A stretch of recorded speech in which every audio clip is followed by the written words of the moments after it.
Damn it, Elsa. You were right.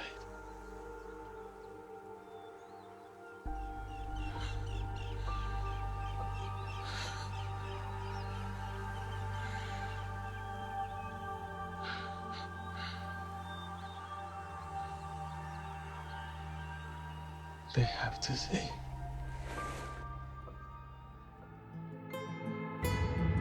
Come along with us on an idle ride through the latest science fiction and fantasy shows, movies, and video games.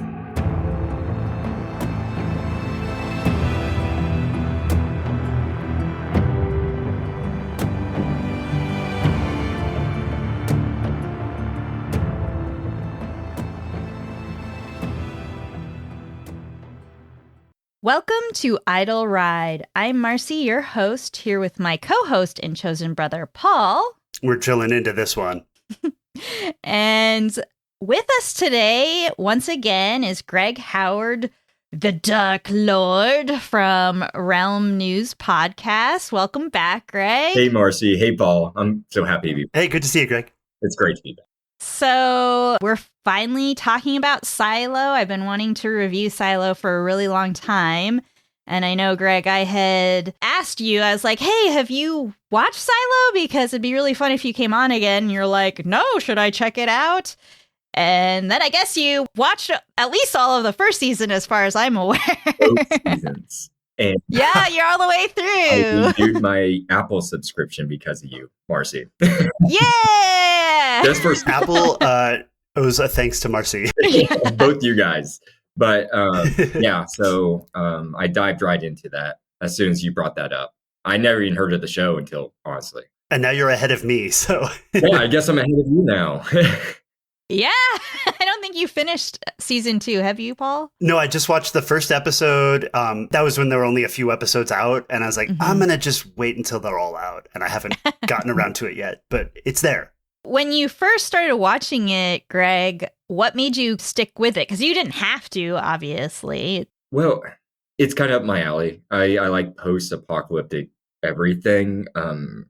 For example, when it comes to authors for books, Cormac McCarthy is probably my favorite, who made The Road. Mm-hmm. Yeah. A movie, and then Blood Meridian's my absolute favorite out of his collection. Mm-hmm. Post-apocalyptic, I love, and I was in your episode for Fallout episode 6, I believe, right? I think so, yeah. But that was right up my alley too. So it's kind of funny we're back underground again. I would say if people love Fallout, they're probably going to love Silo. It's not as silly, obviously, but it definitely has a lot of the same types of themes. Yeah, it checks a lot of the same boxes. Mm-hmm. Mm-hmm. So just to give you a brief overview, in the previous episode, Paul and I talked about this a lot. The book that this show is based off of is called Wool, and the series that it's from is called Silo. So the first book is Wool, which is what the first season is based off of, but it's actually based off of only like the first, 300 pages of the book. It's a long book, or 200 pages. And so much of season 1 is not even like in the book itself. And I learned that part of why it seems so different is because the author, Hugh Howey, had written it as a series of short novellas. So each section of the book, Wool, is all broken up. And so I think as a medium, the television series is actually a much more engaging than the book, because the book feels very much like it's just individual stories. And I'm like, how did these all come to pass? And wow, some of the really cool stuff from the show, because I had read it before, but it had been a long time. And I was like, oh, none of this stuff is actually in the book. So it's nice to, for once, like normally I'm like, oh, the book's so much better, but not in this case. Wow. That's super Yeah, it's fairly rare. Were they doing that as a self-publication? Is that why they composed it as a series of novellas like that?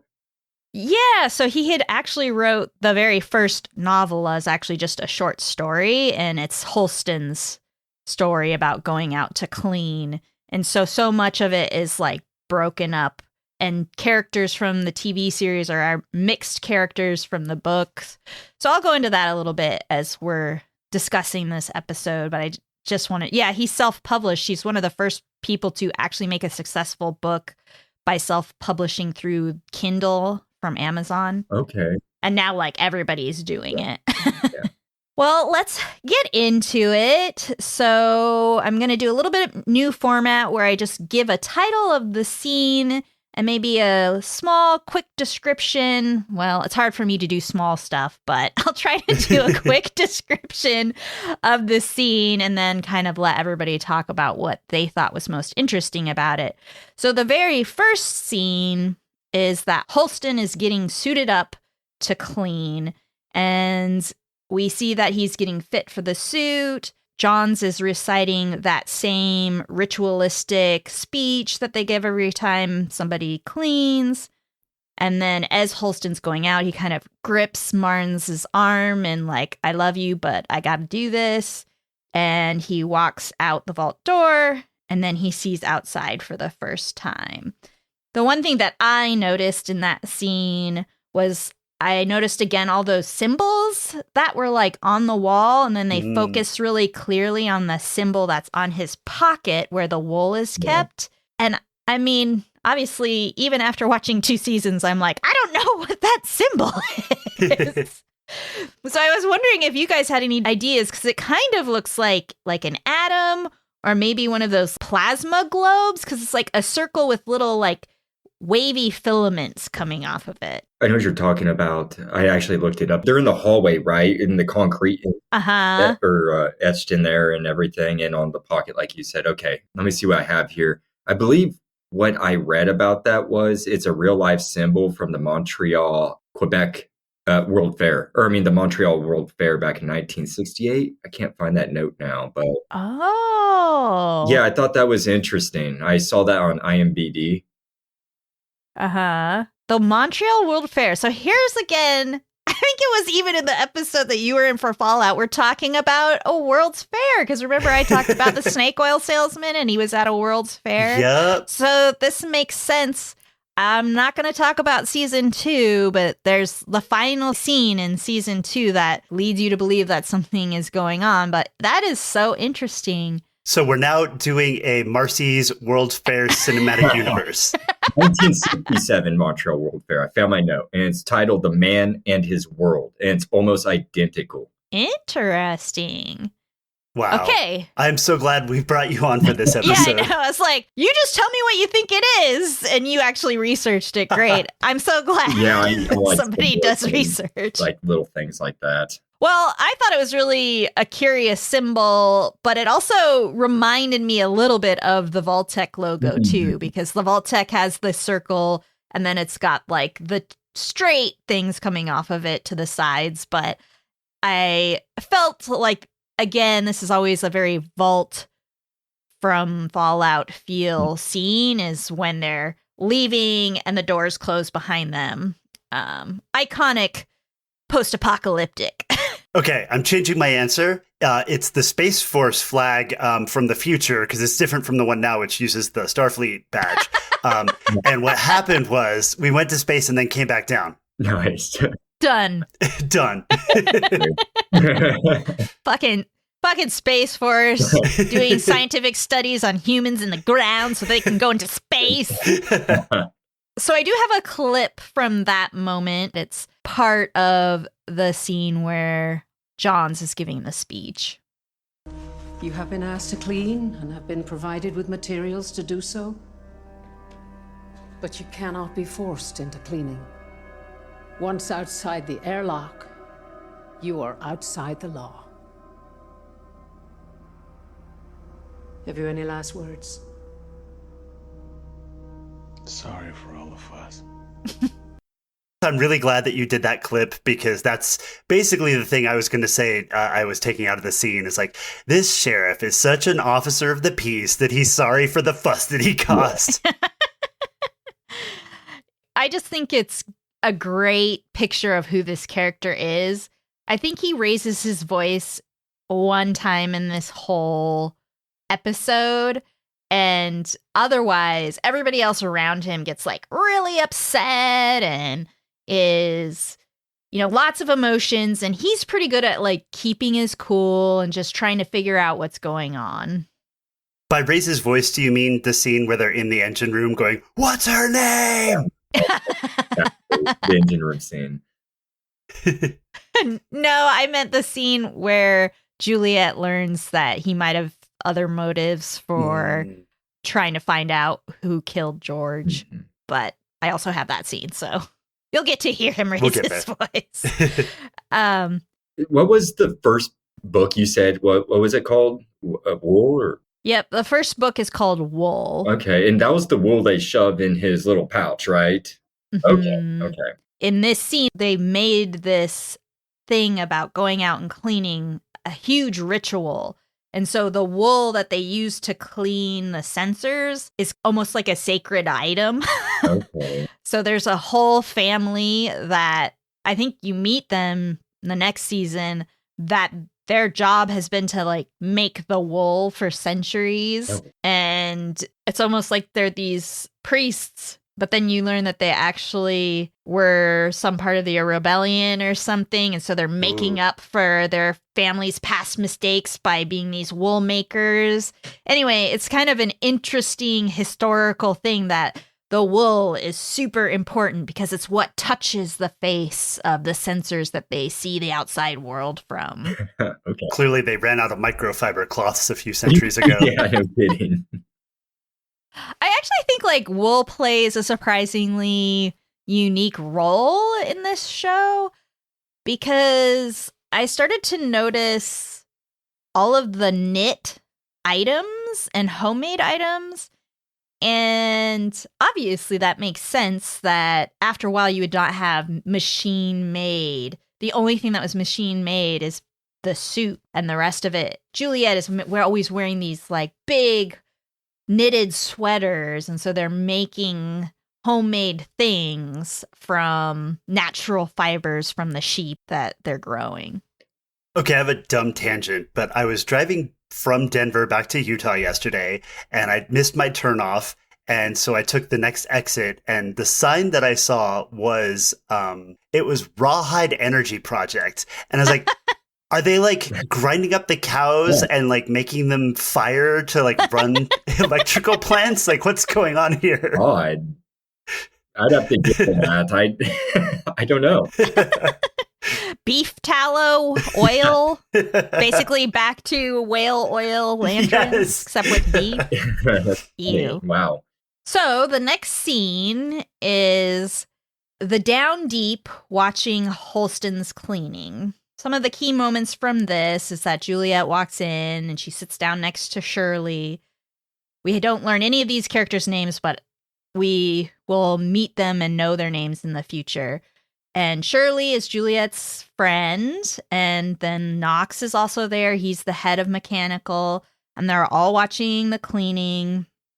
They cut to Holston, and he sees the beautiful scenery and decides to clean.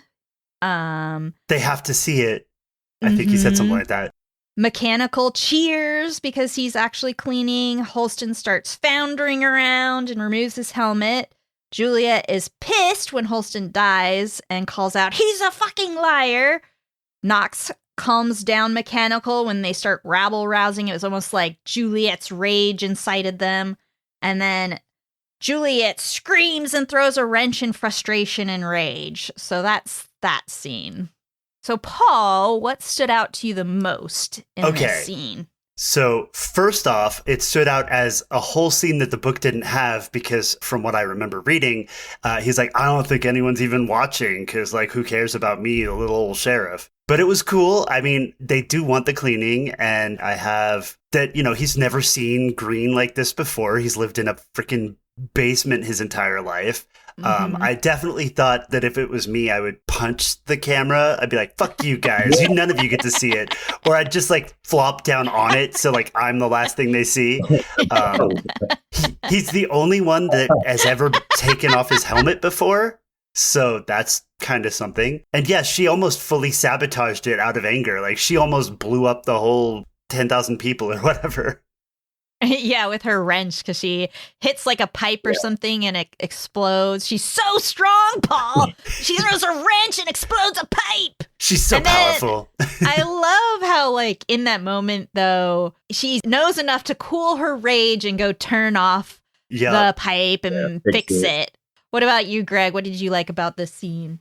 I like the part when he went outside, emerges from the airlock and sees all the vibrant scenery around him. I think that would just be amazing, just being in his shoes, and just experiencing that. And at the same time, there's a mix of feelings I can imagine. But at the same time, I would have been cleaning that damn camera because he knows that it doesn't matter. Like, he just saw his wife do it. It doesn't make a difference. So why is he doing it? Like, oh, we have to go clean this camera. It's like, dude, you're not wiping away the AI that's filtering it, like. I guess that's something that Paul and I talked about too. Like, what is the real motivation? And I guess just because they're so much in awe. I did like that scene. It was interesting. And I like seeing how the down deep, right? Yeah. It was interesting to see their environment compared with episode 1. They're up at the top. So you can see a little contrast there. Yeah, it's much more closed in. Oh, yeah. Yeah, the difference in mechanical and the up top is very interesting. And how in the book, actually, there is no screens anywhere but in the up top. Everybody has to go to the up top to watch. Oh. So people make pilgrimages there kind of to watch the people go clean. So I do like this change that they made in the show to have televisions in all the different areas. So let me read that spot where Holston sees for the first time the outside world. The world blurred, but in a good way, as tears came to Holston's eyes. His wife had been right. The view from inside was a lie. The hills were the same. He'd recognized them at a glance after so many years of living with them, but the colors were all wrong. The screens inside the silo, the programs his wife had found, they somehow made the vibrant greens look gray. They somehow removed all signs of life. Extraordinary life. So he knows, this is the funny thing too, is the whole mystery of the first season is the screen, like figuring out that the helmet is a screen. Sorry, spoilers, everyone. But in the book, and the book, he tells you in the very first, 35 pages, because it was supposed to be a short story, right? Mm-hmm. They do make very direct parallels to certain scenes from the book. And then I do have a clip from this moment where all of Mechanical is watching, and then Juliette gets pissed and runs off, and Knox gives a speech. So let's listen to Knox talk down Mechanical, because this is very important for later parts of season 1 and season 2, I think, to understand why everybody follows him. Fucking liar. He's a fucking liar!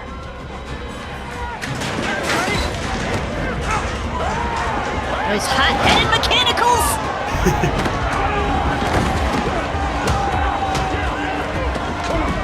Listen up! Everybody, calm down, listen up! That is fucked up. No question. But it is no excuse for us to lose our shit.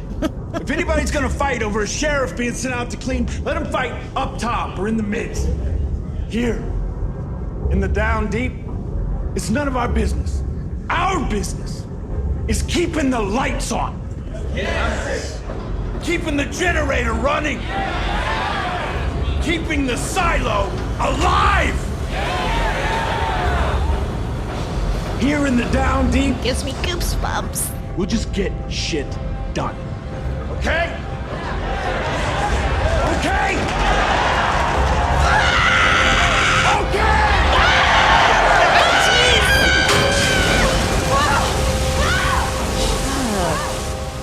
Intense. So intense. It just makes the goosebumps in my head start tingling. his speech combined with her like screams of frustration was such a amazing move. And then they also explain to you in this very visceral way the different sections of the silo, and that there's obviously strife between the mids and the up top versus the down deep. I just love how that one scene and section really explains a lot through action that sometimes would be done by some really boring dialogue. So, yeah, and this is also, like, he hard asserts that they are, like, the ones keeping the whole system in operation, which I just thought of that analogy, or I thought of analogy to that story of which organ is the most important organ. Like, the brain says I am, and the heart, and then the butthole's like, I'll just stop working and you'll all die. Honestly, I do think that they are correct. That if their generators stopped working, or if they stopped doing their job, everybody would die because they wouldn't have electricity. Nobody would. Absolutely. They are correct. They are correct.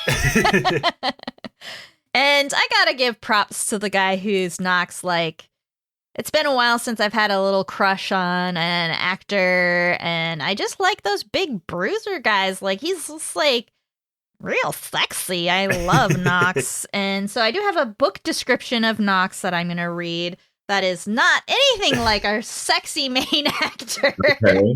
That would be at least the third difference. Yeah, all of the character descriptions from the book are nothing like the actors that they've chosen, which is fine. Okay. The head of Mechanical was a man hard to miss. Knox amply filled the largest set of overalls Johns had ever seen. She wondered if the extra denim cost him more chits, and how a man managed to keep such a belly full. A thick beard added to his scope. If he smiled or frowned at their approach, it was impossible to know. He was as unmoved as a wall of concrete. John explained what they were after. Marnes said hello, and she realized they must have met the last time he was down. Knox listened, nodded, and then bellowed in a voice so gruff the words were indistinguishable from one another. But they meant something to someone, as a young boy materialized from behind him, a waif of a kid with unusually bright orange hair. "Get him off and down to Jules," Knox growled, the space between the words as slender as the gap in his beard where a mouth should have been. So Hugh Howey, I think, does a great job of these descriptions. He definitely feels very much like a Stephen King type author who likes to build the environment, build these really memorable characters. And Knox is quite memorable in the book. He has later a huge section of Wool is dedicated to Knox. And I think the essence of Knox from the book is really held well by this actor. But of course, it's a television show. They want to make everybody young and beautiful, so people will watch the show. Yeah, he's a little more gruff in the book. And if I heard it right, he's a little bit more rotund. I mean, he's a big guy, right? Not as cut as Knox in the show, right? Yeah, right. I mean, I think he's huge and like kind of like one of those big guys that has a giant barrel chest and a big belly, but basically could crush you. I mean, they're basically dwarves down in the down deep. That's true. That's true. So I did want to talk a minute about the characters that have been introduced in this scene. And we also see Hank, who's the deputy of the Down Deep. So Remy Milner is Shirley. She doesn't speak very much in this scene, but basically is Juliette or Rebecca Ferguson's best friends. And I think they make the perfect female tough best friend duo that I've seen in a long time. You're just like, they could beat me up, but they're so cool. I want to be their friends. Like, oh man, they're such an awesome combo. And this actor, Remy Milner, she was in His Dark Materials, which was a television show that I really loved. Paul, did you ever end up watching His Dark Materials on HBO? I don't know if I completed it, but I watched quite a bit of it. That was an amazing show as well. It was from a book. If you don't know the His Dark Materials series, it's the atheist version of The Lion, Witch, and the Wardrobe. But damn straight. Shane McRae plays Knox. He has quite a few credits. I haven't really watched anything he's done before, but that's okay because he's attractive. And then we've got Billy Bosselwaite as Hank. Again, the deputy from the Down Deep, and we like him because he's loyal to the Down Deep over the Up Top. Well, he's also pretty. He is very pretty. He's got that long, flowing, curly Beautiful hair. hair, yes. I've never seen. Yeah, it sounds like he was from Chernobyl, Oh, which I haven't watched. I should watch because it was from the guys who did The Last of Us. really? Yeah, I'm wondering if you get into HBO shows, somehow you kind of get into HBO other shows, because he was also in a short, small role in Game of Thrones. It's kind of like how if you act in New York, then you're in the New York acting scene, Yeah. and Okay. you're in NYPD Blue or whatever. Like you join a club, huh? Cool. So he was in Game of Thrones? I think he was just like a one-bit actor, like in one small part. Dang. Who hasn't been in Game of Thrones? Yeah, I've been in it almost. True. Yeah. There has to be like thousands of actors in that. Yeah, so that was a really good kind of giving you a scene about Mechanical and showing you all of the characters that are going to be a big part of the show. Like, you were already talking about the dichotomy between him trying to calm everyone down and her almost sabotaging everything, but it also shows how delicate that Mechanical is. You know, she could have destroyed everything with one wrench, and she's just one person. And also just how much passion Mechanical has compared to other levels, that they love each other and trust each other, and they're passionate, and they don't care about the rules in ways that the up top and mids do. So it's a really good scene to kind of get you feeling about these characters. The next scene I have described as Marnes reads Holston's letter and contemplates who's next for sheriff with Johns. And some of the key moments from this is that Marnes reads a letter from Holston. He meets Johns in her apartment. Johns making blankets for babies. Johns and Marnes drink together and discuss options for the sheriff. Marnes refuses to be sheriff. They kind of mention some politics with judicial, which we haven't really seen before. Johns talks about these old mayor journals that she's been perusing and is obviously really, really worried about instability. And they talk about how their people are looking for hammers and other tools, implying that they want weapons. And then the next scene that I'm kind of including in this is that you see some people fighting over a giant hammer, and then Judicial arrives, and we meet Sims for the first time. And the moment Sims and Judicial arrives, everybody de-escalates, and that's kind of where I'm going to leave that section of scenes. So, Greg, how do you feel about the relationship between Johns and Marnes at this moment? What do you think? Gosh, well, right off the bat, you can just tell that they're very friendly with each other. Obviously, they're very comfortable with each other because they're just sitting around having drinks of some very fine pre-war whiskey or whatever, even before when the silo was constructed. She doesn't even know. So I thought that was, you can just tell that they have an energy between them. And so I thought that was a kind of a nice setup for future episodes, just seeing their dynamic. Yeah, I enjoyed that scene. And then listening to the ledgers, I had written down here, like there's 97 ledgers, and she's concerned about, I think she wants to know what causes instability so she can stop it. I think she's concerned about the ledgers, right? And she's been perusing while I'm trying to study it. Her concerns were brought about because she's the first one ever to send a sheriff out to clean. Yeah, and that's all it took for all this instability, people buying hammers made out junk. I mean, it doesn't take much in a underground bunker. I guess tensions would be somewhat high. I thought that was interesting because granted it was a sheriff, but that's somebody that can be replaced, and people are already about to become anarchists over this. So that was interesting to me, honestly. There is like 200 pages of Johns and Marnes. Like, that's the first part of Wool after Holston. Really? And it's a love story about Johns and I can Marnes see that. is the second giant portion of the book. So it's from their perspective. And they do that in this first season. They explore that a little bit. But it was just so shocking to me. I was like, why is there 200 pages of this? Like, when are we going to meet Juliet? I had read like 300 pages of this book and had not met Juliet yet. That's interesting. So they took a lot of creative liberties with this show compared to the book. Yeah, well, and I think Hugh Howey was really involved in the television show. And I'm curious to see what his other books are like because they were written as novels. Mm-hmm. But again, this first book was just a series of books.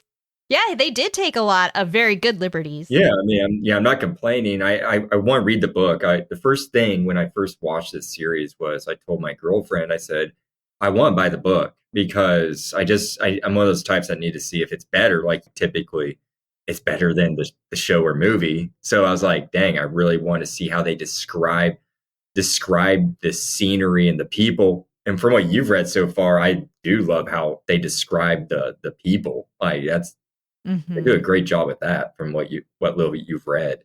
I see the books as a good supplement to the show in that way. Like what Marcy said about the Stephen King, like if you really want to know more about this detail, just go to page 45 to 245 and you'll get all that detail. and I do think that the Marnes thing, it's a little bit like Last of Us, although that episode took liberties from the show instead of the reverse, or from the video game, I mean. But yeah, it's like a little December love story. Yeah, and I like it. I like that they did that, but it was just interesting how much intrigue is happening in the TV show already. That doesn't even take place. Like, none of the intrigue is in the book. The book is very straightforward. This is happening because of this. It's not like there's none of this Bernard and Sims action happening. Like it's very simplistic, I guess I would say, compared to the story in the TV show.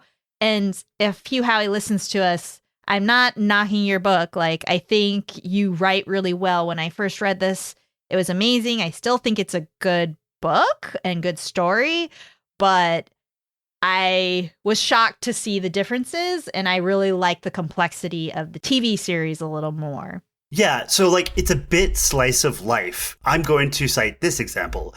When they're going down to find the new possible sheriff, there are pages devoted to like who of the two of them drinks the water, because it's hard to get to the flask on yourself. So you drink the other person's flask, and like they swap who is carrying the load because he's trying to be chivalrous for her. Yeah. I do have a question, Marcy, and you've read a little bit of the book too, about the setup of the silo. Is it the same in the book? Like the description? No.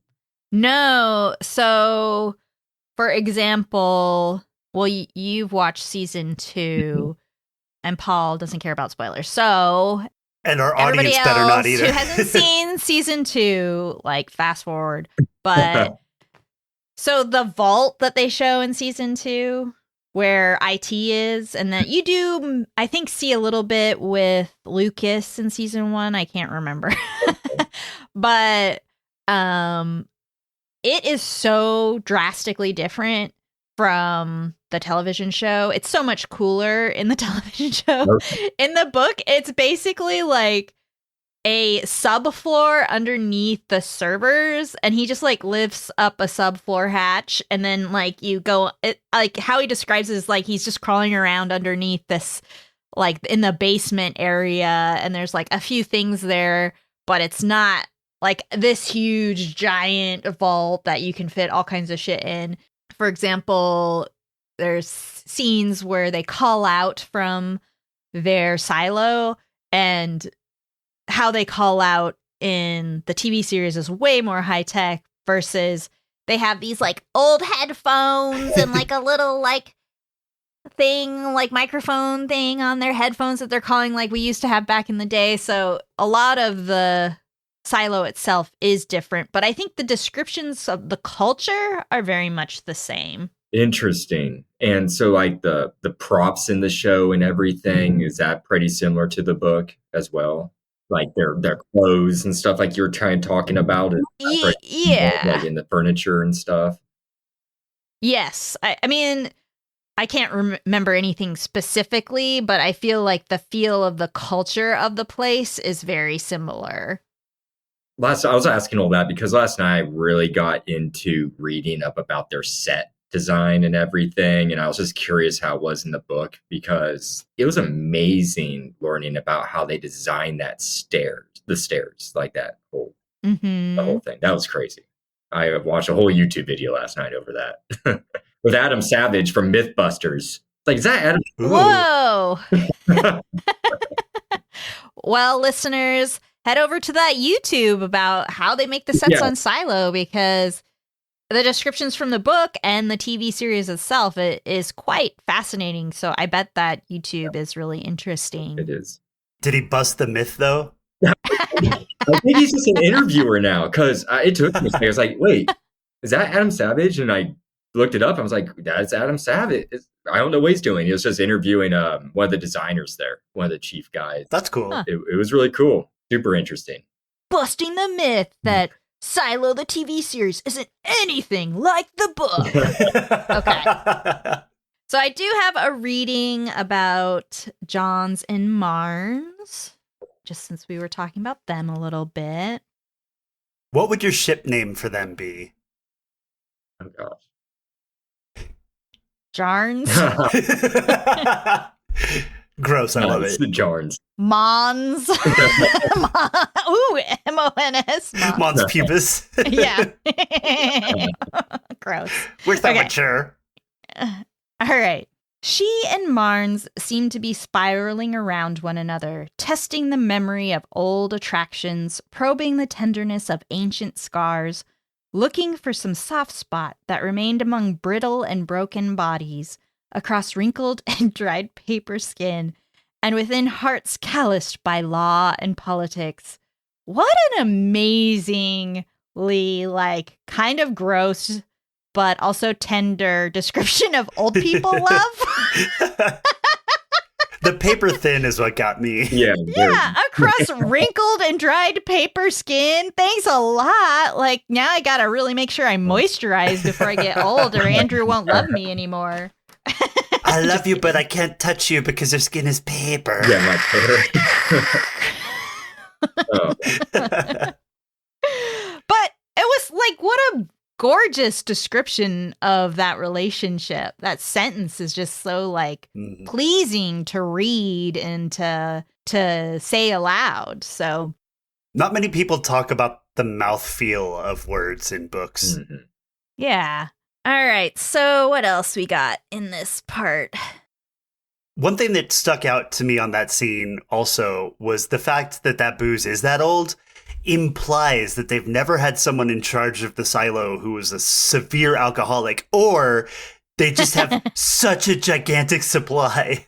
That's an interesting take. Yeah, because it looked like it was still pretty full when she poured those glasses. So I was saying that last time. I was like, okay, if that's been around for a long time. There's been a few mayors, and so how's that not empty by now? That's what I was thinking. Yeah.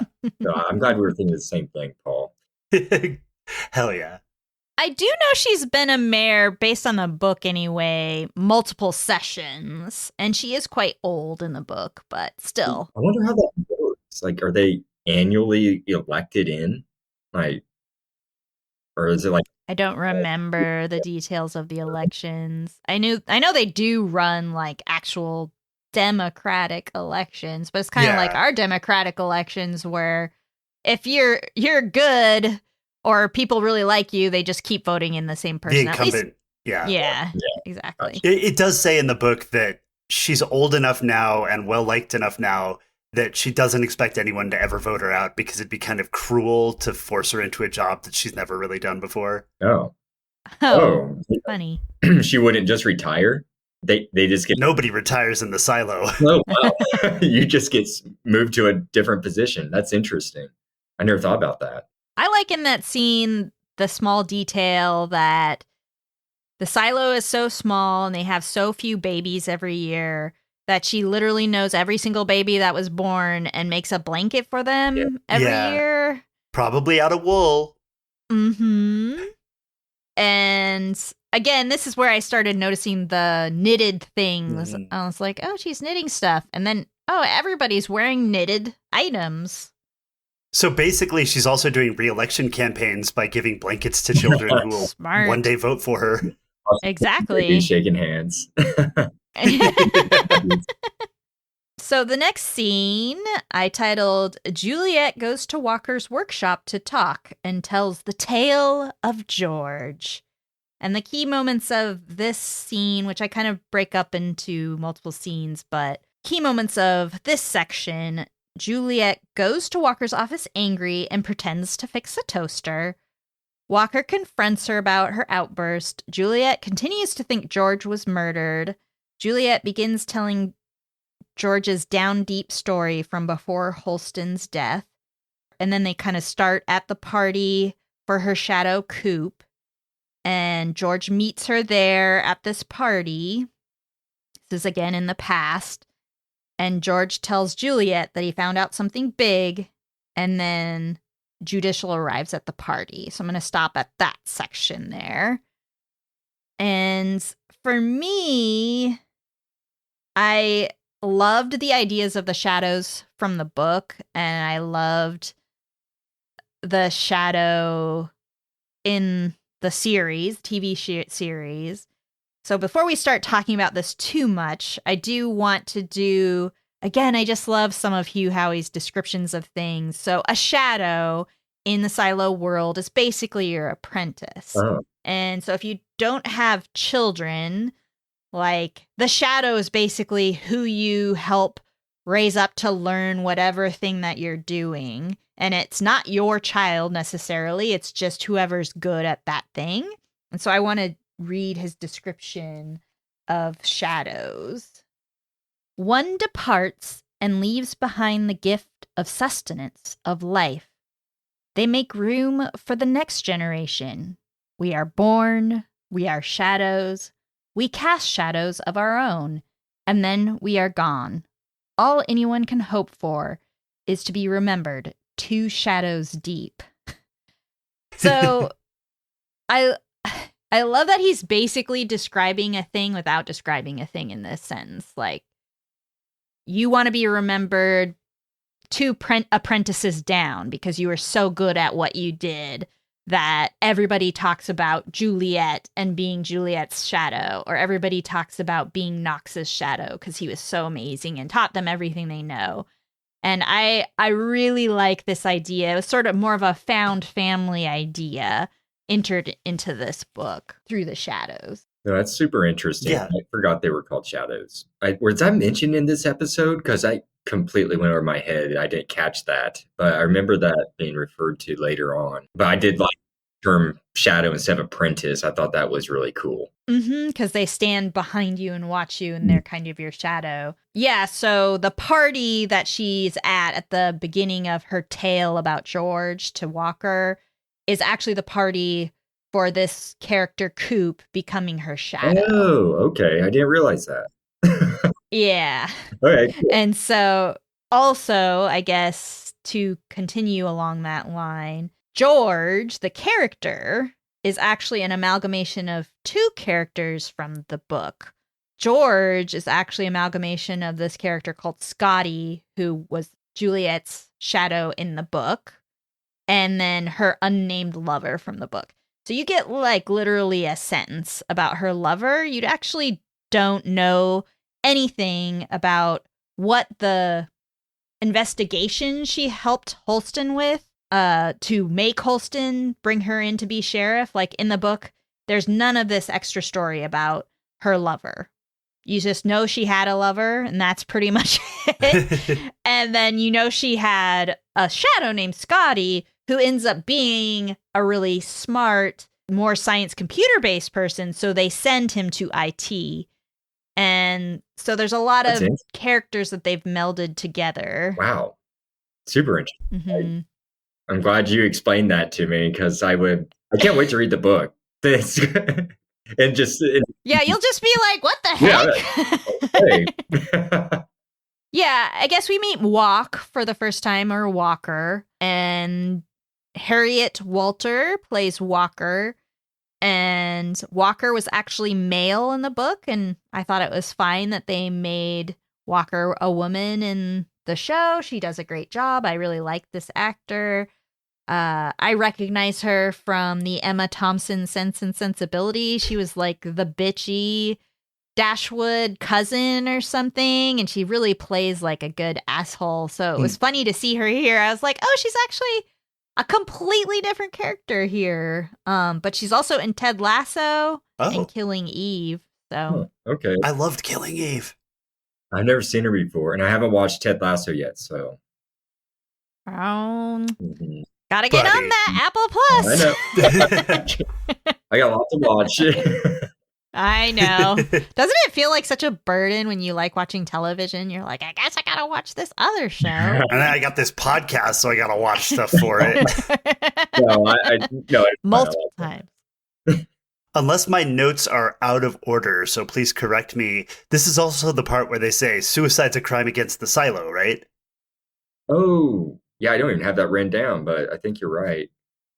I just thought that was a very interesting thing to say because, like, obviously suicide has been criminalized in the past, and I always thought it was kind of funny because if you don't get caught, like, why is it a crime? And you can't punish the person who's already dead. Yeah, like, it's literally just a deterrent for, like, don't fuck it up because then we're going to make your life even worse to the person who already doesn't like life very much. I guess tarnish your reputation. I don't know, type thing. Yeah, I guess that could spill back on people you care about, too. I think that's what it's about, but I think it's a bunch of bullshit, too. Yeah. Yeah, they talk about suicide a lot in this. So, yes, it's basically in the same scene. So, I'll skip to our next section, which is Juliette continues the story of George. George gives her a Pez Dispenser gift, and murder is revealed. So Juliette comes home from work, finds a present from George. The present is a Pez Dispenser and a note. Coop tells Juliette that Computer George is dead. Juliette freaks out. Juliette forces Hank, the down deep deputy, to contact the sheriff and tell him George was murdered. We get the scene where Holston meets Juliette again, so the repeat of the final scene of episode 1. That's kind of where I'm going to stop that section. You get so many silent moments in this show. Like, she's walking home from work, goes into her apartment, looks at shit, looks at a note. All silent with great music in the background. Yeah. So, if you were to find a Pez dispenser and not like have any idea what it is, what would you think it might do? Like, what would be your imagining of what the Pez dispenser is? Do you have a good answer, Greg? No, I would have to think it was a toy. Probably, I wouldn't know because it stored something. I would probably figure that out. Maybe it shot things out, as like a little toy. I don't know. Because I was thinking that last night when I was watching it again. I was like, what would I think this is? Because it's so... Actually, what is the Pez dispenser? I can't remember. What is the shape of it? Is it a... Do we know?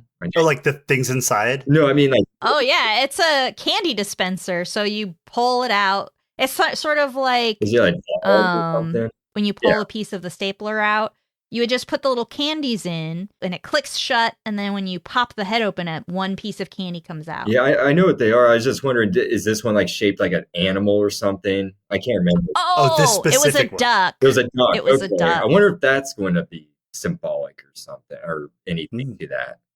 I don't know. They place everything in there for a reason. They do. But I just love the idea that, like, basically a rubber ducky is, like, super symbolic later. It is brought up a lot. I like the pet, though. I do remember being a child and getting my first Pez dispenser. And at first, I was just grabbing the top and bending the head part back and just being like, oh, this is really interesting. And then the first time it comes up, I was like, What is happening? What a weird device, but it is very ingrained in my mind, the Pez dispenser. Marcy, you're explaining it makes me realize there's probably, like, are Pez's still around? I don't think they're huge. Like, there's probably people who are like, well, I need that explanation because I've never seen one of these. Yeah, there's a lot of young people, I'm sure, that haven't eaten from a Pez dispenser. But I'm sure it's still around. But Next you're going to say they've never done Big League Chew. Pez.com. Or fake cigarettes. Fake cigarettes. They're going strong, Pez.com. Okay. Yeah. Nice. They're still around. Looks like you get unicorn ones right now. Unicorns.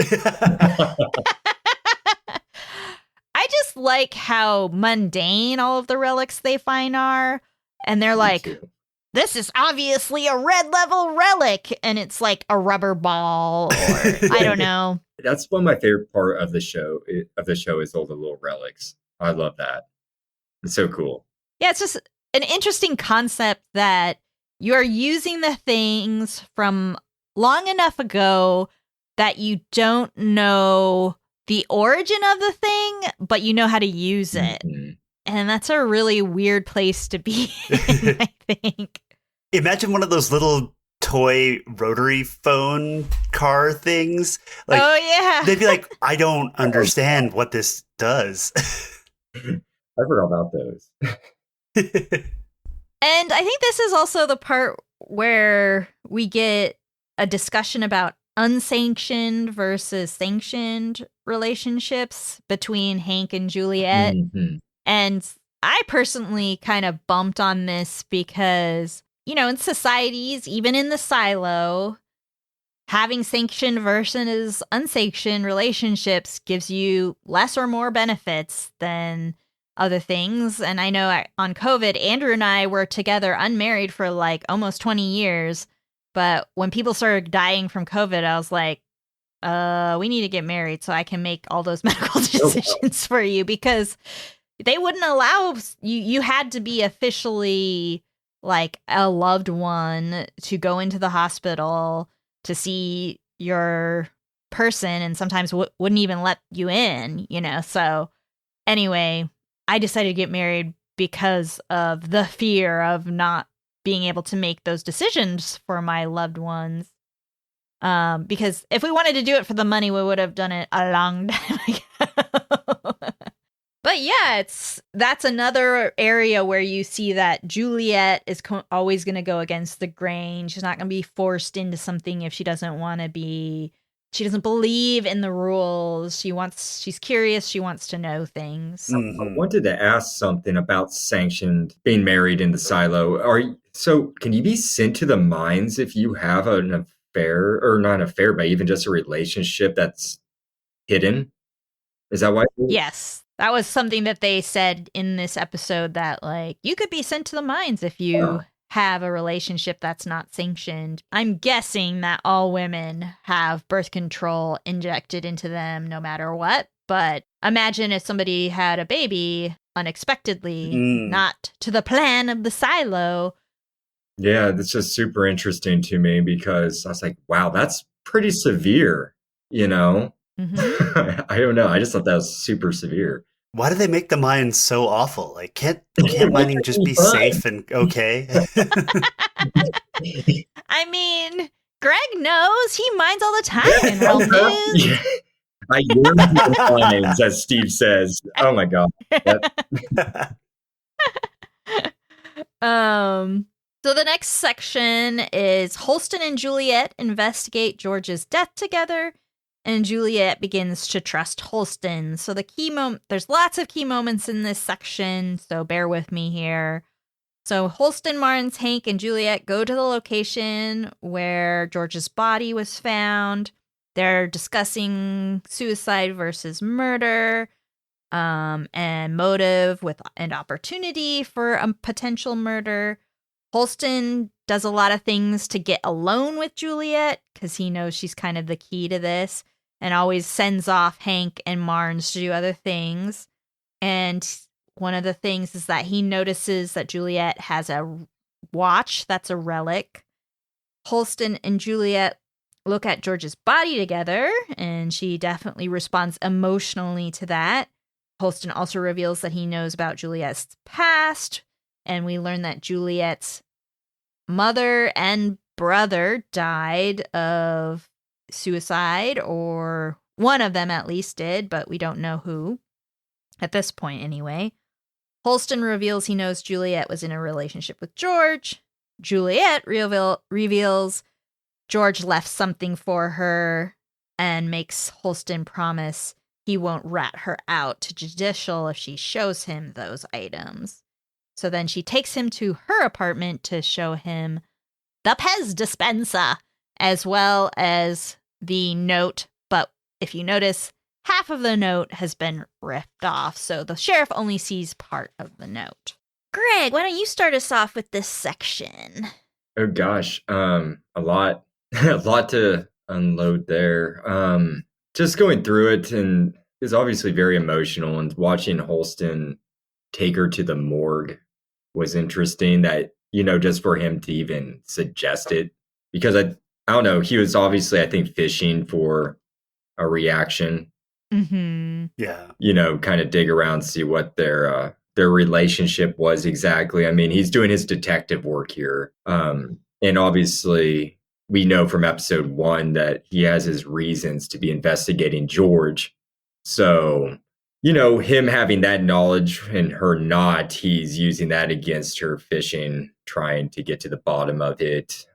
So I thought it was interesting. He's just being manipulative towards her by taking her to the morgue. I think he knew at that point they probably had a relation, just because he already saw the watch on her wrist. So I thought that was kind of a little bit cruel of Holston, but when they're talking to each other after the morgue in the cafeteria is where we learn about them being together. He mentions that, and I don't know. It's just really interesting, the dynamic between them at this point.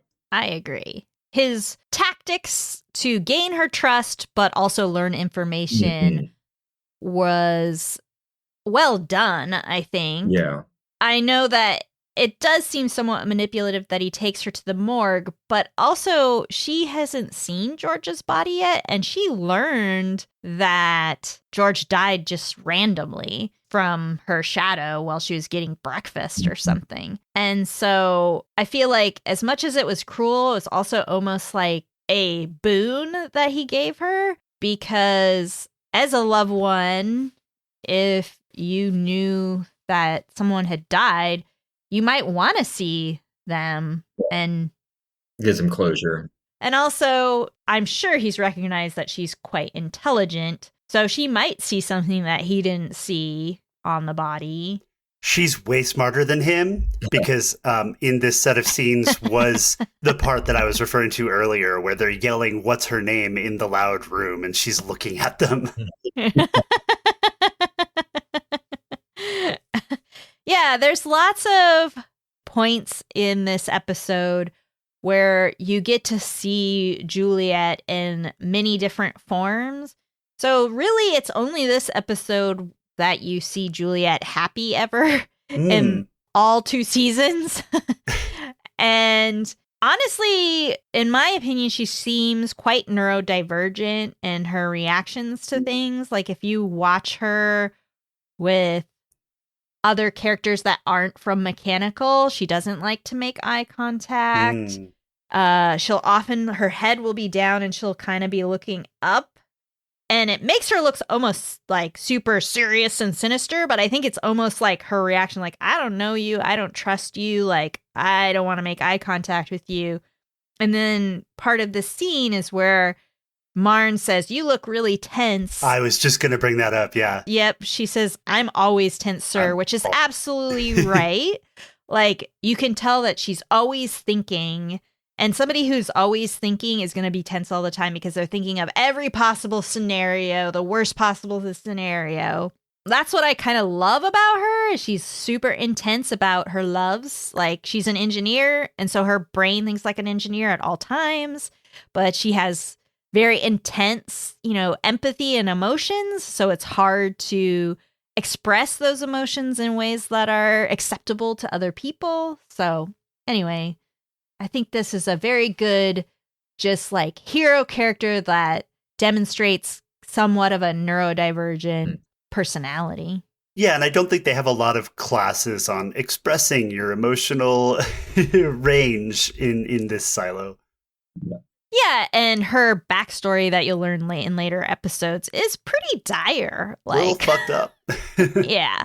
To me, when you were mentioning her gaze, how she looks down and stuff was interesting because I did notice that while I was watching it. And to me, I thought it was more maybe of a class difference, because he's from the top and she's from the down deep, and more of like, I'm subservient to you.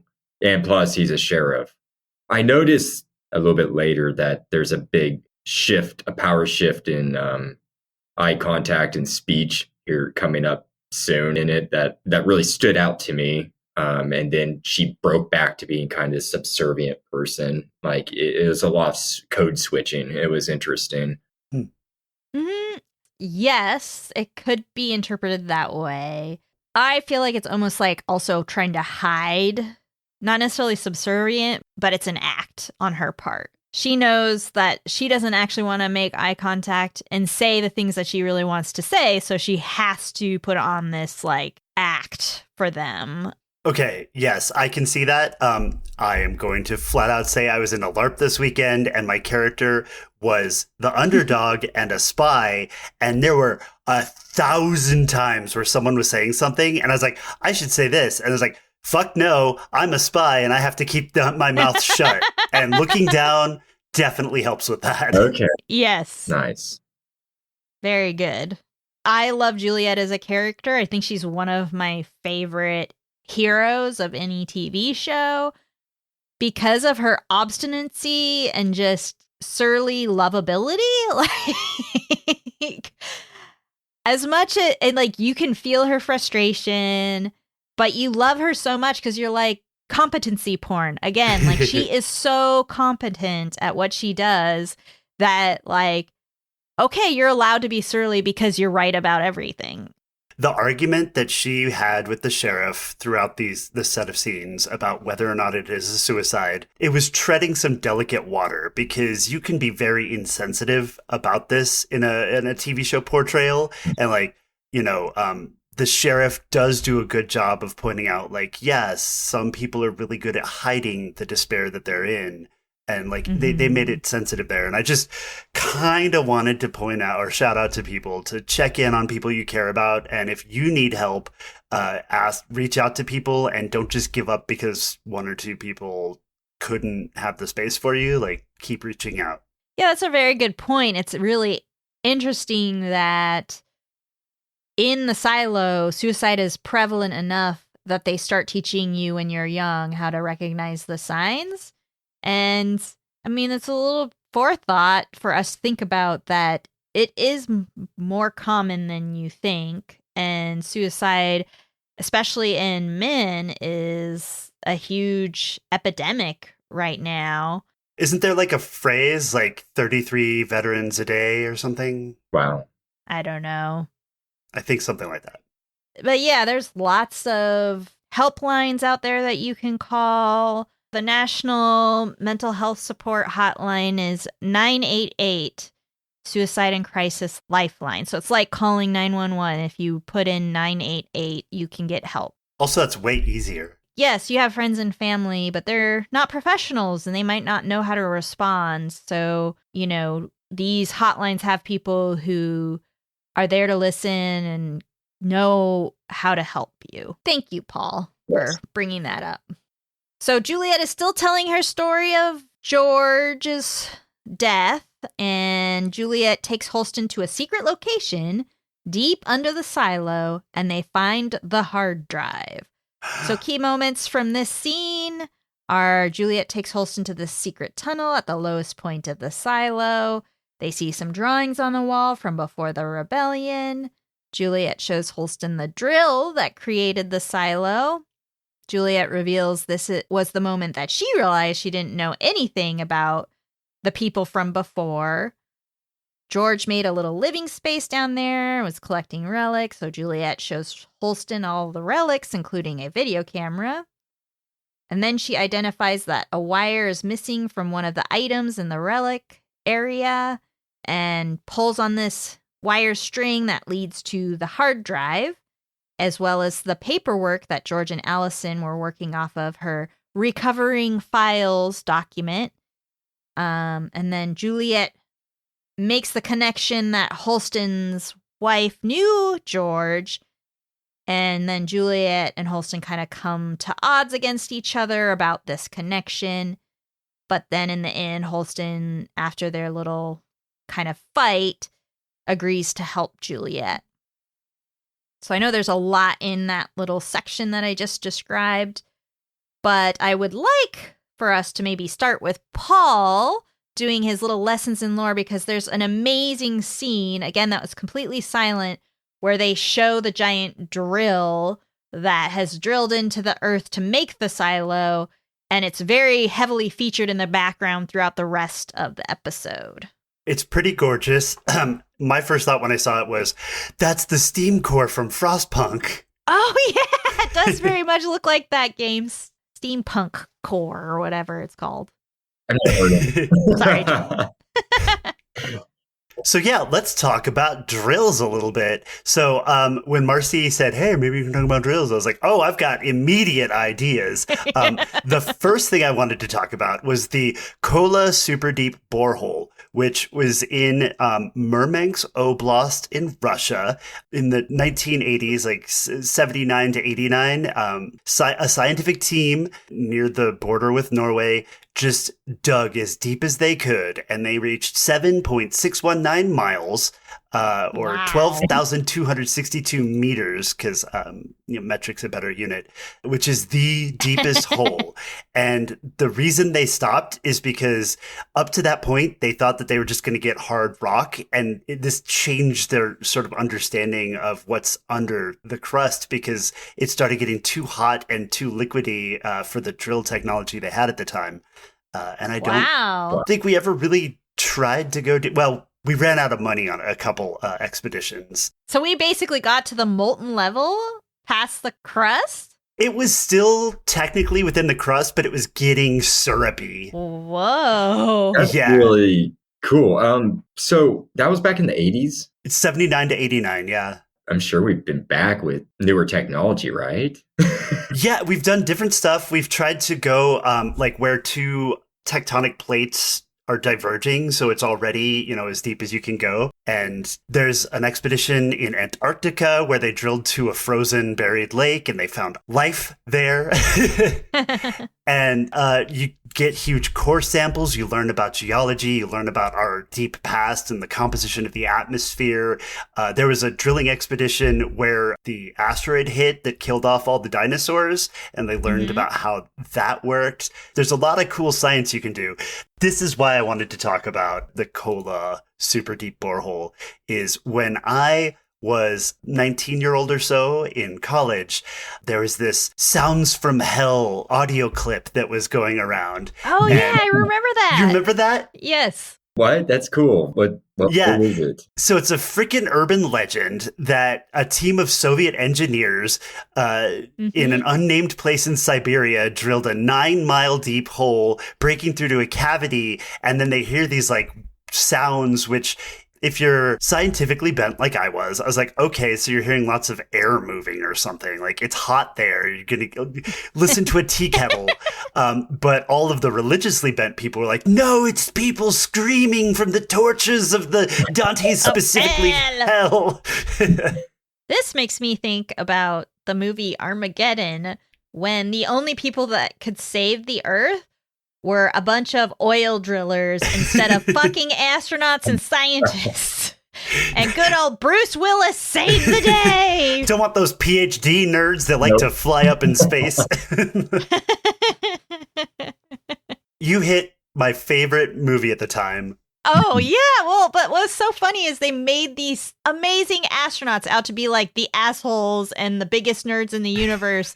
And good thing we have Bruce Willis and the drill team up there. Yeah. But I and cried a lot Aerosmith. when I watched that movie.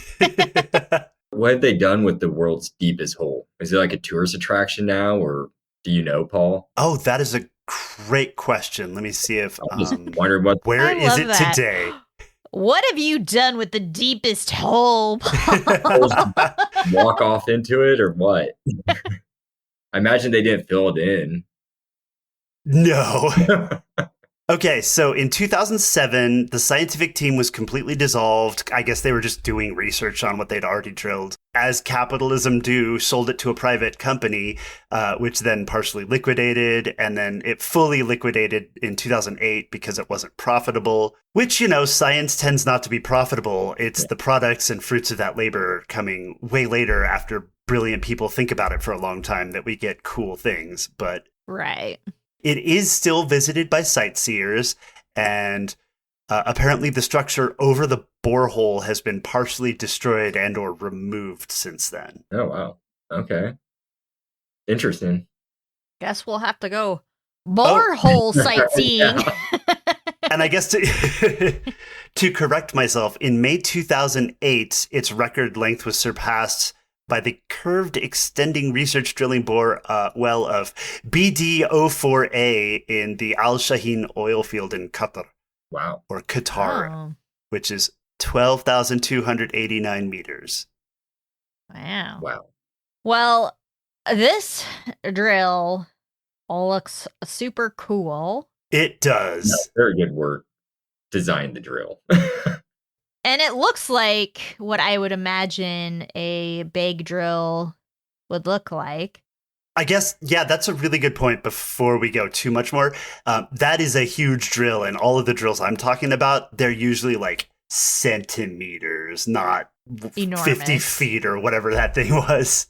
And the scene where she turns all the lights on to illuminate the drill reminded me actually a little bit of the scene when Riley turns on the lights at the mall for Ellie in The Last of Us. Because it was that, like, momentous, I guess, of a moment. That's true. And it's gorgeous. And she said that it'd been fully harvested for parts, but it's got lights on it. So I felt very skeptical of her line there. Yeah, that was interesting. And I'm guessing if it was fully harvested for parts, and no one knows about it, right? Except for George, thanks to his little, hard drive or whatever. But so is that pre-war? I'm guessing they salvaged that thing, probably for pieces. I'm guessing definitely pre-rebellion, like before the rebellion. So before we get too far, I do want to do Paul's requested clip, which was as they were going into the tunnel to get to the drill, Juliette says something funny to Holston.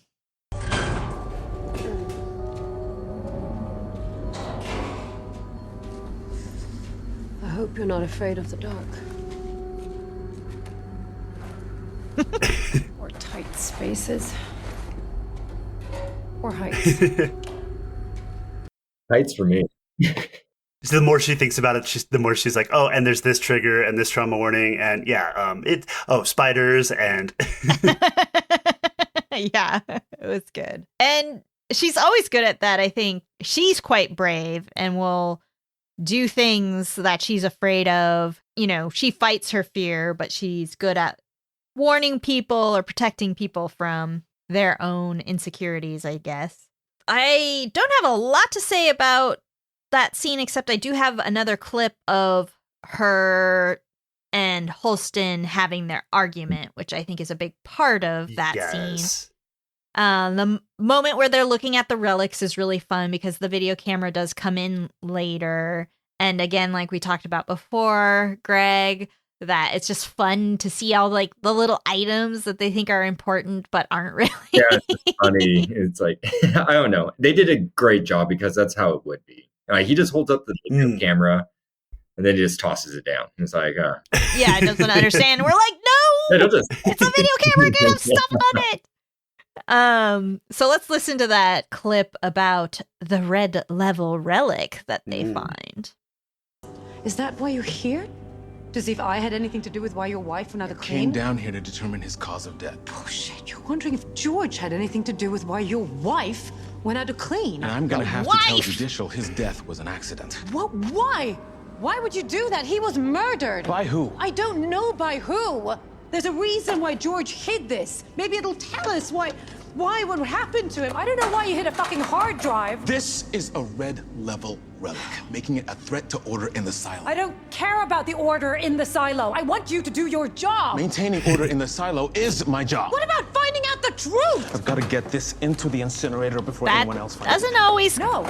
That's align. Nope. Maybe if you'd listened to your wife, she'd still be alive right now. Oh, Fucking thank you. To get to my office, I have to walk through the cafeteria. So now, I go to work before dawn, and I come home after dark just so I don't have to see her body on that hill. Allison asks questions, too.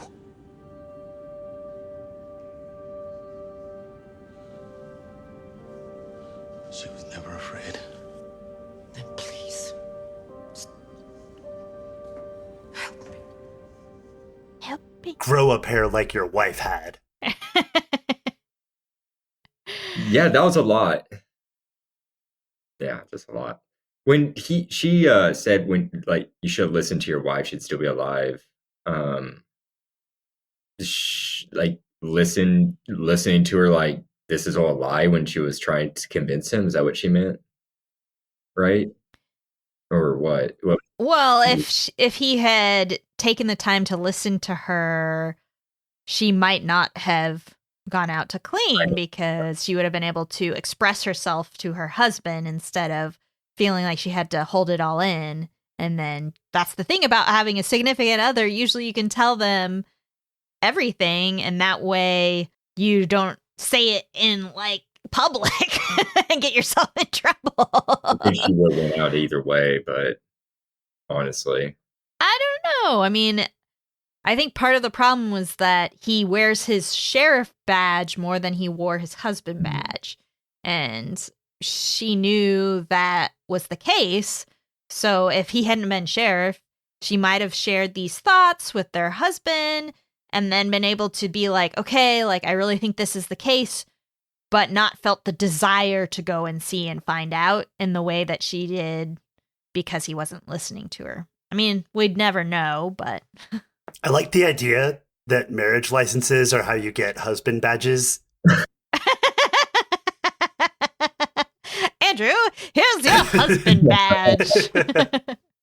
Are the married couples, are they selected? Is this something in the book? I was wondering this, or do they choose each other? And then They choose each other. that would help me determine their relationship better. Like Holston and Rashida Allison. Yeah. I didn't know if they were just assigned to be married. So that would be a whole dynamic.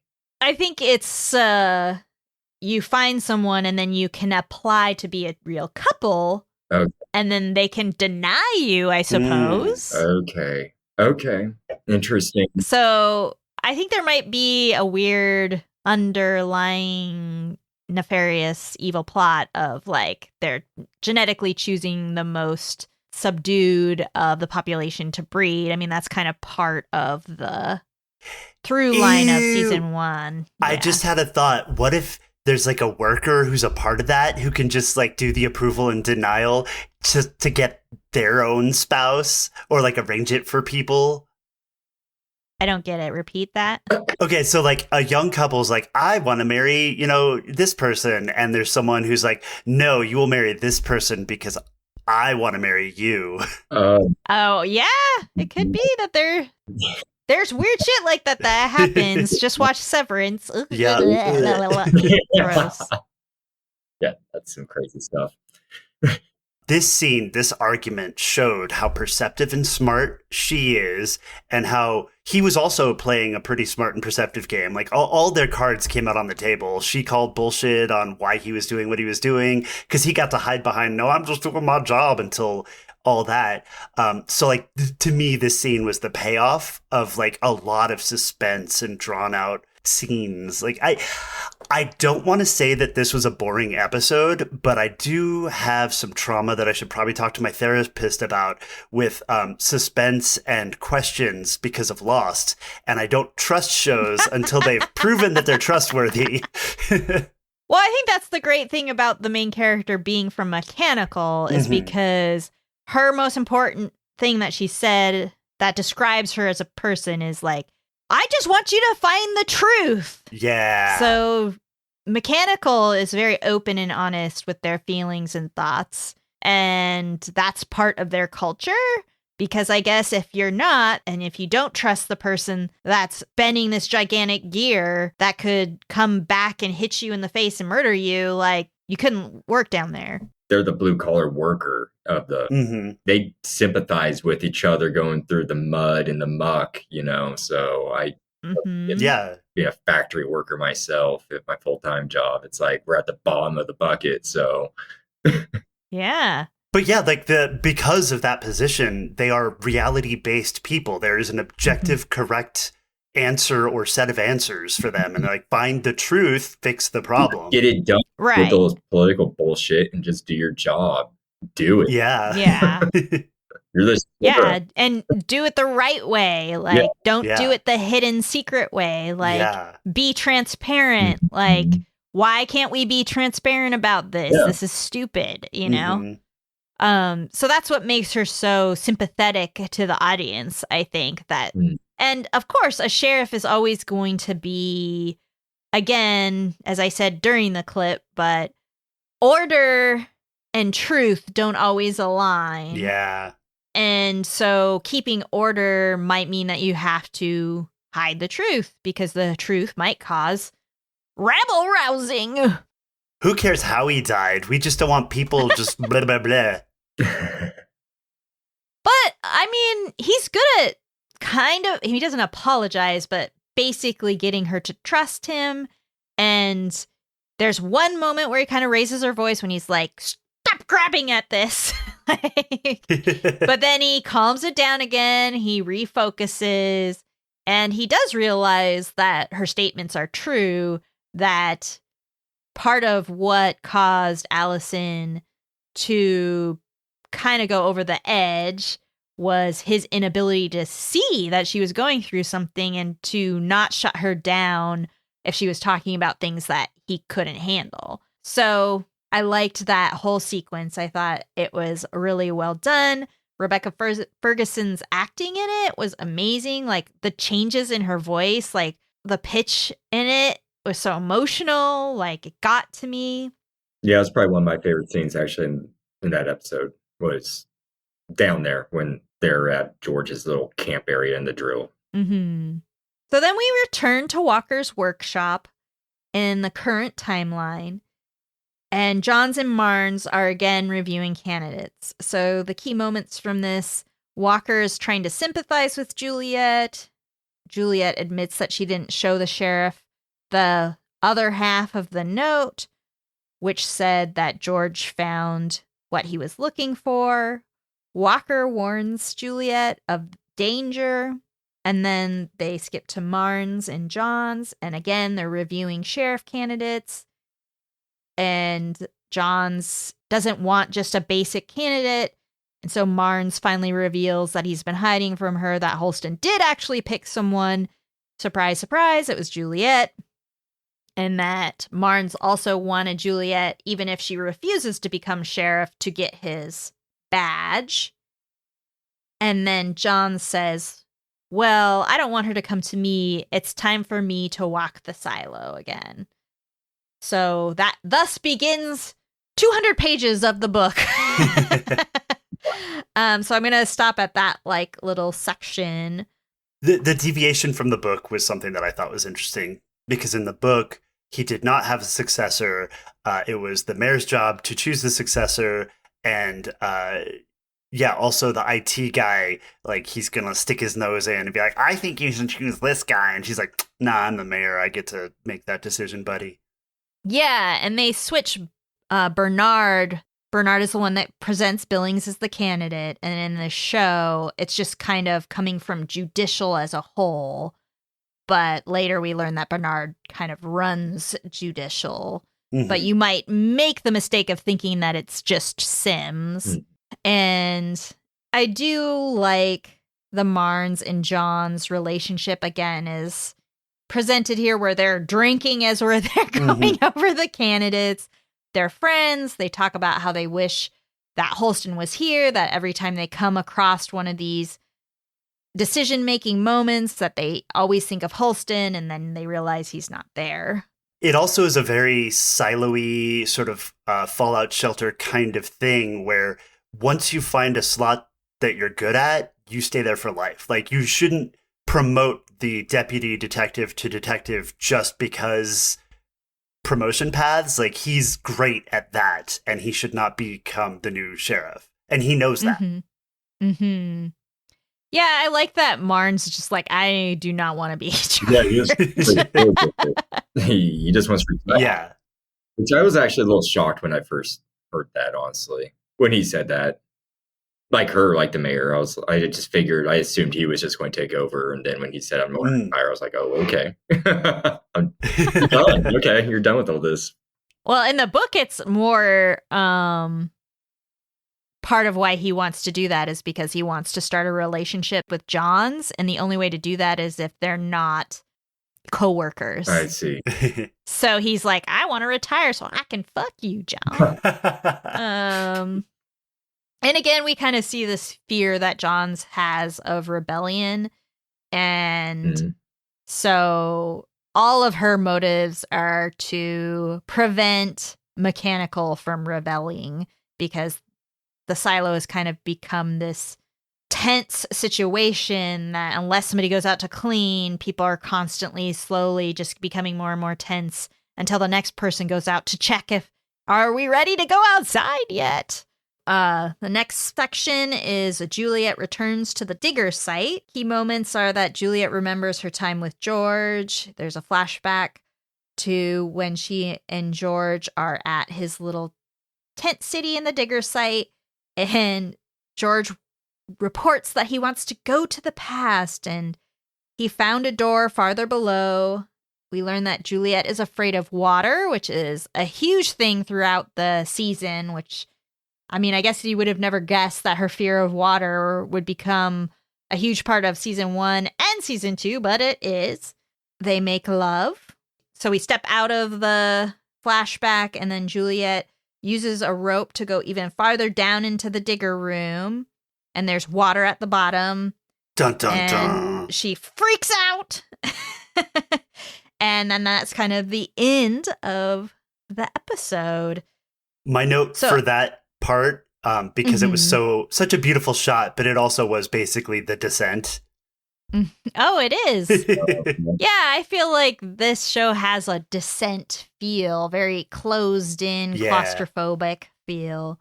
And again, there's these like intense silent sequences. Like, I feel like the scene where she's heading to get down below farther is a kind of long scene where she's throwing the rope down and crawling, and it's all silent, and except for the theme song. And they really bring the theme song in, you know, the beginning theme song for the show, in really interesting ways throughout this episode.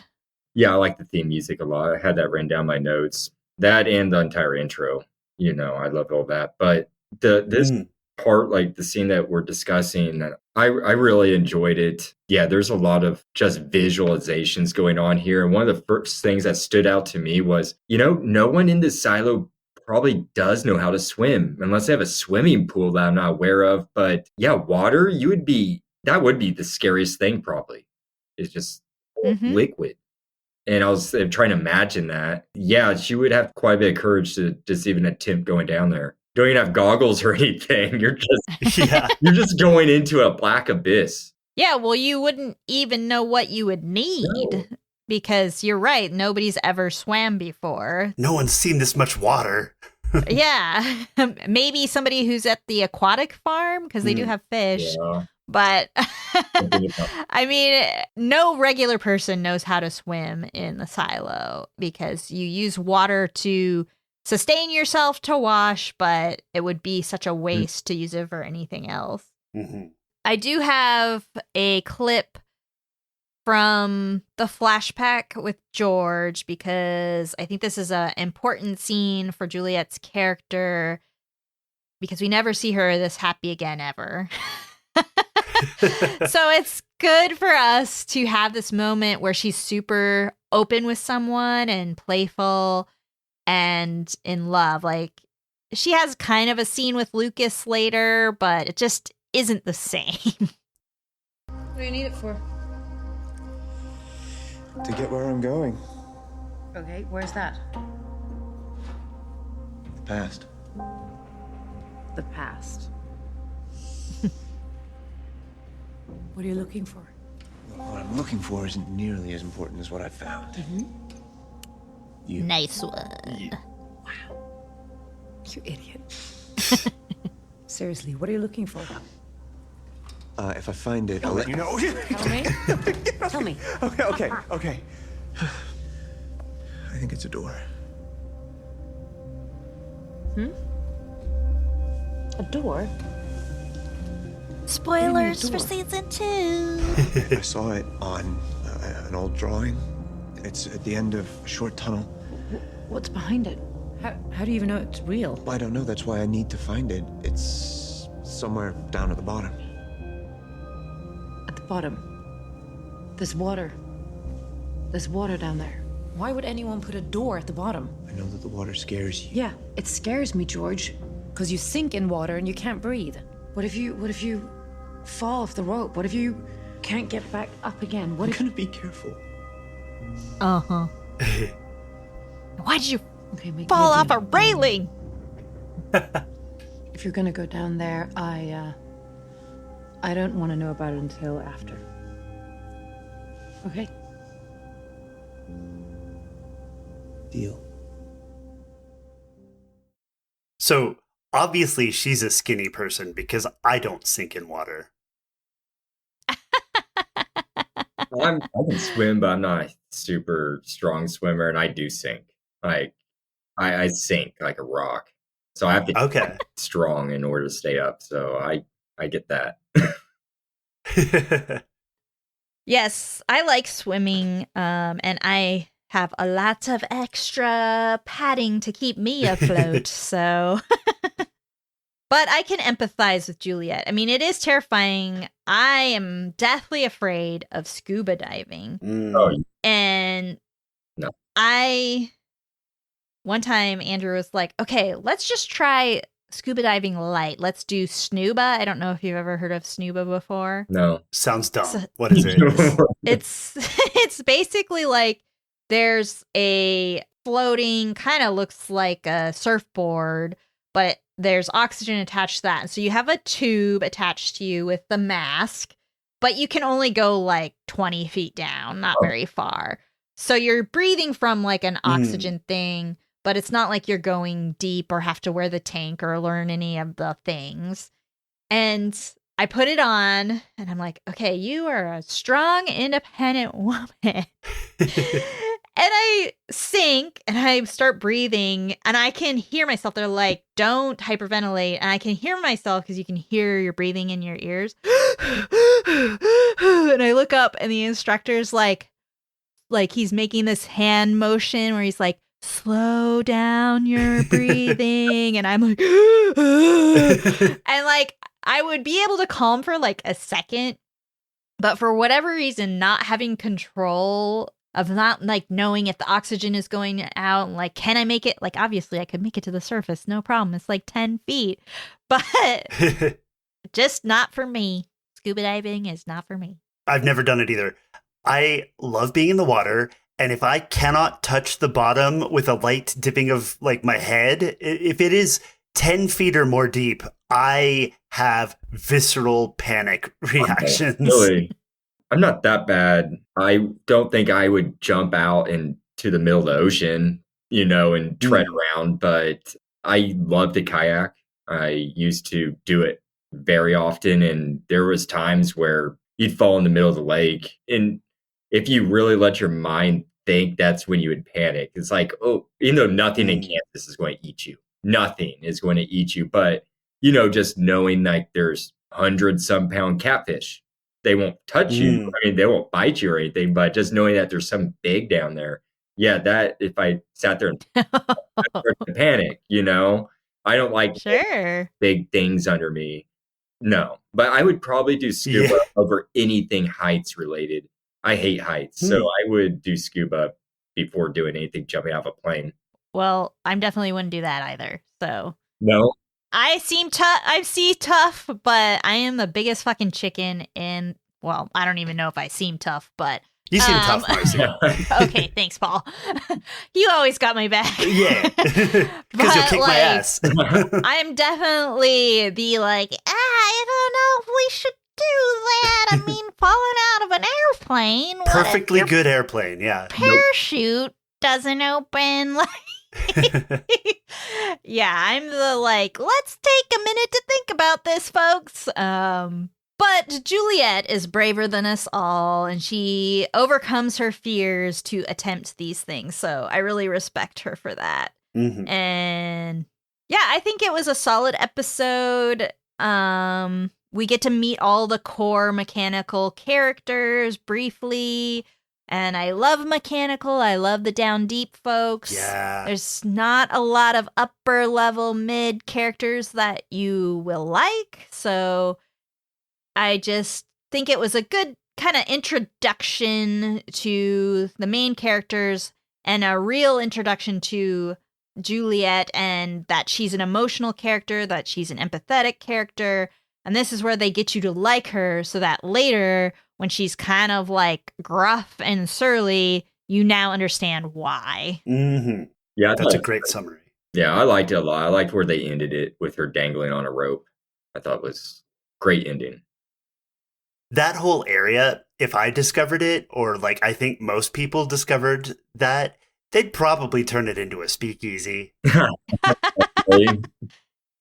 it is shocking that not everybody in the down deep knows about this place and is down there just like living it up because nobody can find them there. Yeah, and like you finally have an open room. Like it's beautiful for those poor folks. Yeah. No, I thought it was interesting that it was hidden behind like a caution sign or something that they had to go through before they descended down into the drill area. When I saw that scene, I did research on catacombs for my show on Real News, and there was this really interesting story that this just made me think of. And the police in Paris, they're called catafleques, and they just patrol the catacombs, but they discovered this. Ooh, creepy. Yeah, it's super interesting. But this was back in 2011. They discovered this little well, anyways, it was this sign, just like in the show. And they peeled it back and it was a hole just like that. And they're like, what the hell is this? And so they ventured in a little further and there's a room right there and it had a closed circuit camera system and it said, don't enter. And then fake dogs barking on audio. And they kept going, the police, and it opened up into a huge chamber that was made and in these catacombs. And it was a theater and it had a side room, an attaché that was served as a bar/restaurant. They don't know what society this was, but it was some like type of underground society that formed this. And the police, for some odd reason, left and they didn't come back for 3 days to bring more of an investigative team to look into this. And when they came back, everything was gone except for a note. Because the police their chief is in the society. Exactly. Hey guys, jigs up. But there's a note in French just said, don't come back. Don't look for us. Don't look.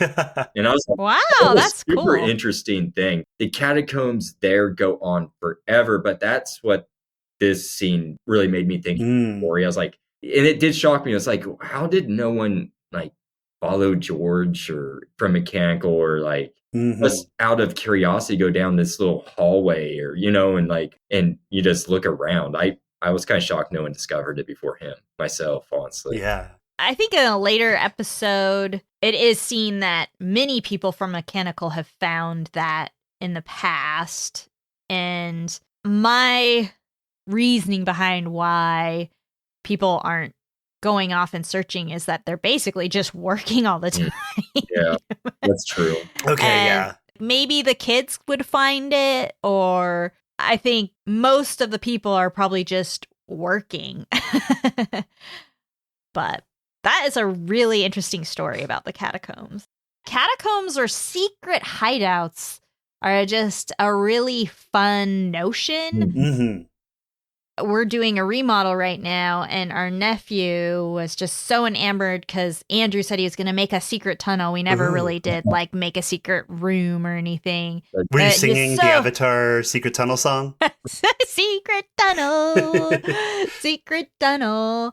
But I thought it was so cute how disappointed he was that we didn't Aw. have like some special secret thing, and kids just love that stuff, but adults love it too. Like we Mhm. like to go investigate secret things that were left by us in the past, and I can see how difficult it would be for the silo to keep all of that under wraps. Like that's literally the whole story, or everything that this universe revolves around is making sure the people keep working and they don't want to go outside because outside is the secret, right? Yeah. Yeah, that whole setup about the outside. I see. Like, I need to watch all 2 seasons again. I was talking to my girlfriend last time about that. I was like, I feel like I need to watch it all again, just because. Wow. Yeah, I mean, there's a lot in this show, and I don't know. Season 2 is a lot different than season 1 too. So I just and that's been a couple months now since you told me about this. So I watched it right after you told me, and I went right through it in like a week or two, I think. And so I feel like I need to revisit it just because, yeah, I'm trying to remember what even happens in episode 3 now, you know? Yeah, I mean, it's been so long since I've watched season 1 that it is like watching it brand new again almost. Mhm. Right. Marcy and I were talking just recently about how we both forgot this whole drill thing even existed. Yeah. I was like, wow, I can't believe they introduced so-and-so already. I was, talking to my girlfriend. I was just like, I forgot she was introduced already. Juliette, I thought maybe she came into episode 3, but I was like, wow, it makes sense because she's the main character. But Uh-huh. I don't know, just episode 1 felt like it unpacked so much, and then episode 2 is setting up Juliet, and I'm like, okay, a lot's happening right now. So There's a lot of world building in these first 2 episodes for sure. a lot. And when I was watching that video about their set design, I had to really pay attention because they said that they designed everything to be very circular. I started looking, the windows are all circular. There's no corners to anything, really. And I thought that was really interesting. They did it. That is interesting set design. The set was amazing. Is amazing. Well, we're looking forward to having you on again for another Silo episode. Your choice right now. We haven't Yeah, it had sounds like you anyone like else. it a lot more than anyone expected. So that's awesome. It's a great show. It feels like it's one of those shows that every time you watch it, there's probably going to be something that pops out. Of course, yeah. And you shouldn't watch a show and write notes the first time you watch it, because that's just dumb. Yeah. Marcy's Only got if a you're lot a of dumb- experience with that. Dumb podcaster like me. Sometimes I like hate it because I was like, why? Now I have to like pull apart the thing that I love. Well, the next episode is called Machines, and it looks like it might be pretty Bernard heavy. And then we are going to be simultaneously podcasting for Last of Us 2 when it comes out in April, so we might put a pause on Silo to maybe I could find it in myself to post the week of when the show airs, or at least within the 2 weeks that it airs. So maybe you can join us for some of those eps if you're going to be watching Last of Us 2. I love Last of Us. I've only played the first video game. I haven't played the second one. I have the first one here, and I need to get my PS4 fixed. But No, I love That's the right. show. I love the show, but now I need to get an HBO subscription. So 'cause I don't have that right now. So Well, you can pause Apple Plus, right? Yeah. To get just HBO. jump around. Yeah, that's what I do. I've just started like, okay, I want to watch this show, so I guess I can't watch the shows on this channel for a while, and it's a good thing. It's helping me not binge things so much, but Also, couldn't it count as a tax write-off for the Dark Lord? Oh, yeah, good. Yeah, you're right. That's a good point, Paul. all right, yeah. So, Dark Lord, tell us a little bit about your podcast and what's coming up for you. Gosh, I've been super busy lately. I just got done having an episode aired with a modder named Jiggerbob, and that was a great episode. This will be in the past by the time this comes. Right.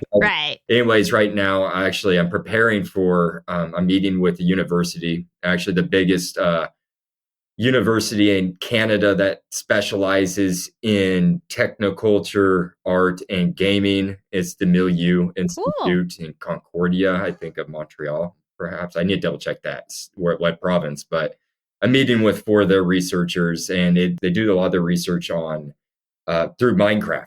So they do all their social, I don't know, it ranges from all different forms of science. It's like social sciences to data sciences.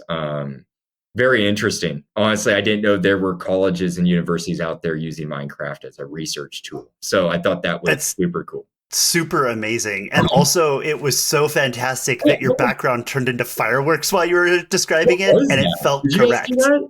I saw that. I don't know what it was. Okay. I guess in certain video things now, if you do like a thumbs up, it will see it as a thumbs up. And I think you put your hands up like this, so it did like fireworks or something. It's weird. But no, actually, my novella is done. I have one, but I'm waiting for my brother, who's the Realm News artist. He does a great job, so I'm just waiting for him to get those 2 done, and then that'll be on Realm News' Patreon. So I'm excited to get that published and put out there.